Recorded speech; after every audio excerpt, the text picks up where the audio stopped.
Hey, welcome back to the channel. Thanks so much for checking out this video. I hope you're having a fantastic day. As always, we have some big WNBA news for you. Yes, really. As soon as the season ended, boom, here we are on Monday. The WNBA players have opted out the collective bargaining agreement, which means they will potentially face a work stoppage if they cannot negotiate a deal with the owners. The current deal is set to expire in 2027. It is still in effect until October 31st of 2025. The league will play this next season under the current deal. So they have basically a year to hash out a new deal. Otherwise, the players are going to face possible work stoppage if they don't negotiate that new deal by the end of the 2025 season. And it's going to get interesting. Now, the players said on Monday in their announcement that they are seeking a business model that reflects their true value, encompassing higher salaries, enhanced professional working conditions, expanded health benefits, and crucial investments needed for long-term growth. Now, I understand that is a press release. They're not really words that mean anything, but we're going to get into some other stuff here. Some comments from Sue Bird and Kelsey Plum that make me think, man, I just don't know if the players are connected enough to reality for a deal to happen. And right at this moment, when the WNBA is finally seeing actual growth, thanks to Caitlin Clark, they may throw it all away because they simply do not understand where they are.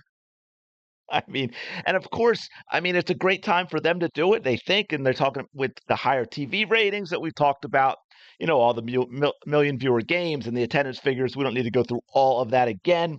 If you've been watching, you know exactly what I'm talking about. But opting out, this is important. This is WNBPA president Neka Agwamike of the Seattle Storm. The world has evolved since 2020, and we cannot afford to stand still. If we stay in the current agreement, we fall behind. Opting out isn't just about bigger paychecks, it's about claiming our rightful share of the business we've built. Improving working conditions and securing a future where the success we create benefits today's players and the generations to come. We're not just asking for a CBA that reflects our value, we're demanding it because we've earned it. That right there absolutely terrifies me. If I'm another player, if I'm part of the WNBA in any way and I want to see it grow and succeed, that absolutely terrifies me because this is a human being completely disconnected from reality. Completely disconnected. Your rightful share of the business you've built, your rightful share of the business you've built, the business that has lost hundreds of millions of dollars taken out of the pocket of NBA players. You have been a charity for 30 years. What rightful share you owe? Probably, if we wanted to calculate interest, I'm going to roughly say, give or take 100 mil, about $500 million to the NBA before you can see a cent. You've been making money every year working for a business that loses millions of dollars. Speaking of, right here, hey, look, they're only going to lose $40 million this season. And as you can see what it says here, NBA investors are growing impatient. Now, before I dive deeper into this, I want to talk about a couple other things. I want to play a clip from Sue Bird.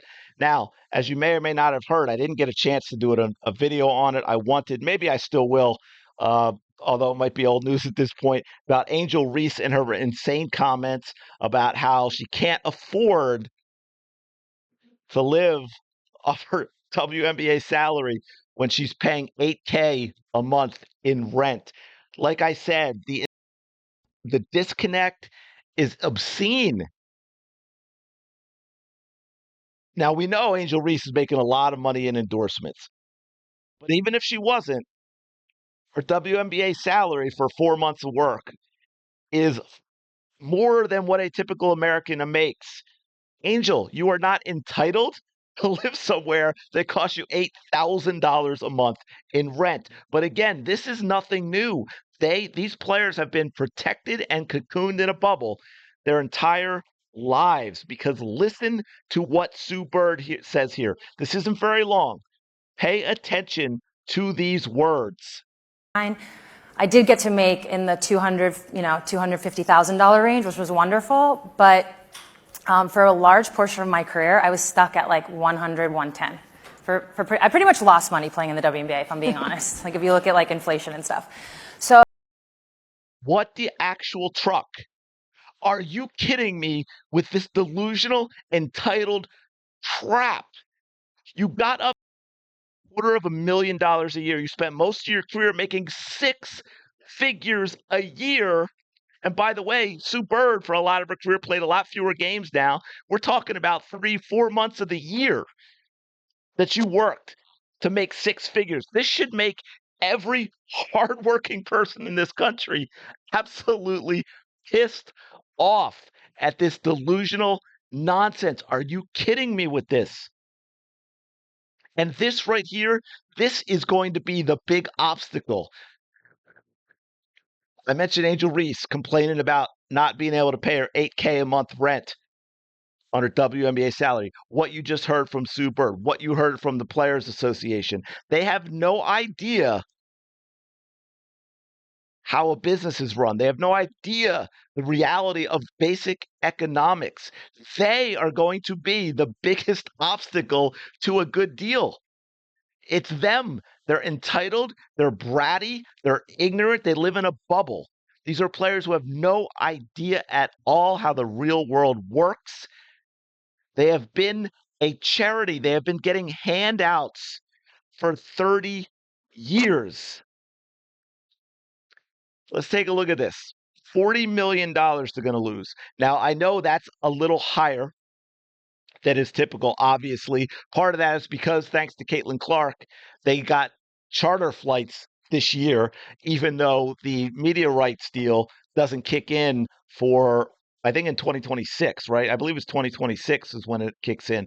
Now, they've mentioned here that the NBA owes nearly 60% of the league, owns nearly 60% of the league, and with owners' personal stakes, the amount rises to 75. I'm not sure. They say it's a source with direct knowledge. I'm not sure that number. I've seen, the NBA owns about 42% from other sources, so I'm not sure the exact percentage. But the NBA does owe a lot, which means the NBA, as it says here, the NBA and the owners have invested hundreds of millions in the WNBA since it started in 1996. They've lost hundreds of millions of dollars.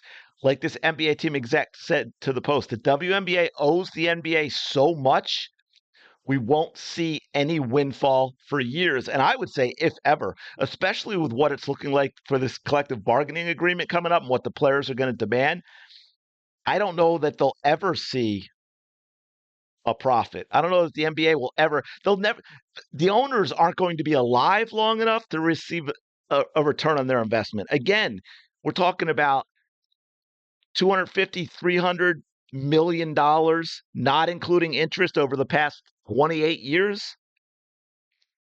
And now you have this growth fueled by Caitlin Clark, this new media rights deal that, again, is being given to them by the NBA. This isn't their own deal that they would get on their own. So I'm telling you, they're getting more. I know a lot of people say, oh, they're getting less. No, they're getting more because the NBA is involved, because the NBA has that leverage and that power with the media to demand more in order to pass it along to the WNBA.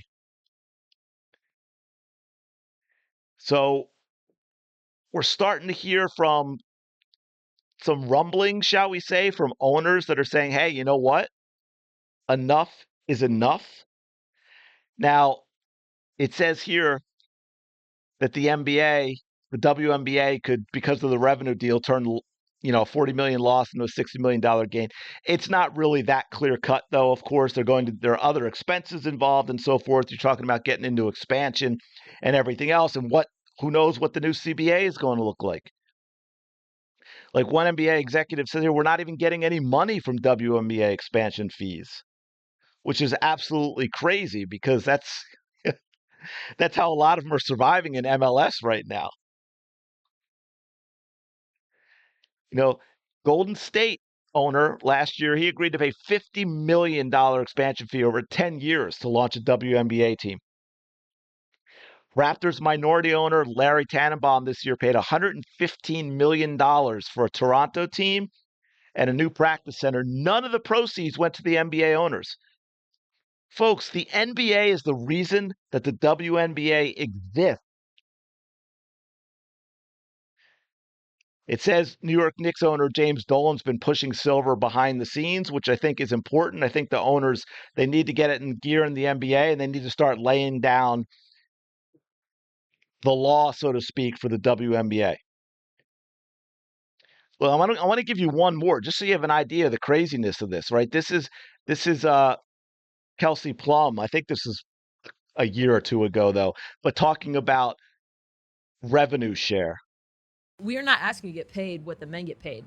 We're asking you to get paid the same percentage of revenue shared. Okay. You know what I'm saying? Got it. So that's a huge misconception. That's a huge Got misconception. it. Okay. For sure. Yeah, because every video is like, oh, this person gets paid this person gets paid that, right? So I want to be really clear about that. Like, I don't think I should get paid the same as LeBron. Right. But the percentage of revenue, like, for example, they sell my jersey in Mandalay Bay, I don't get a dime. You don't get any money from jersey sales? That's crazy. In the NBA, they have percentages of revenue shared for the players, right? So jersey sales, obviously their TV contracts. So you see these every year, these contracts get bigger and bigger and bigger, right? Yeah. Massive. But that's because their CBA, it negotiates where if the owners are making certain types of money, they get that as well. Got it. In the WNBA, that's not the case.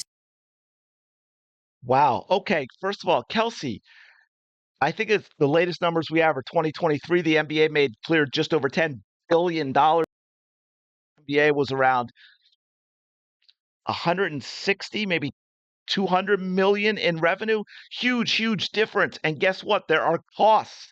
Okay, so when the revenue is as big as it is in the NBA, you can do that type of revenue share. You can't do it with the WNBA, Kelsey. Again, I go back to the fact, you understand you are losing $10 million a year. You are losing $10 million a year.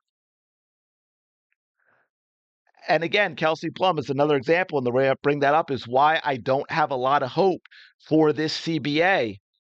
Now, here's the key to all this, and I'm going to leave you with, and don't forget, besides all this, remember Lisa Leslie? I think this was a few years ago when she was on that LeBron's, that barbershop show. I forget the name of it. And Lisa Leslie actually asked NBA players to their face to open their wallets so that the WNBA players could make more, to not go to the casino as often so the WNBA players can make more. That is the mentality that these players have. They think that it should be given to them. It doesn't matter whether anybody wants to watch. It doesn't matter whether the league makes any money. They should be given a nice income because they say so.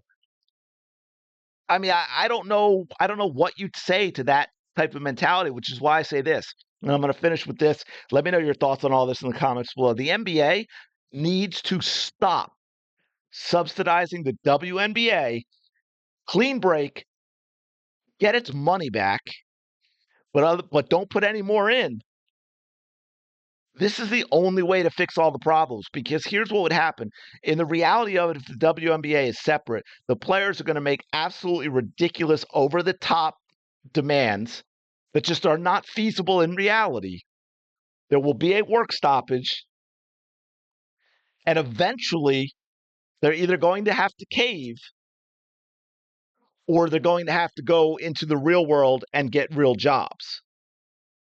However, what I worry about is that they'll get too much of what they want because the NBA is putting all that money into the league. And if they continue to do so, the players get what they want. And then guess what happens? Even with the higher ratings, even with the new media rights deal, the WNBA will continue to lose money because of the subsidizing from the NBA. It is absolutely crazy. So, hey, more drama's coming. We're going to see what happens with this.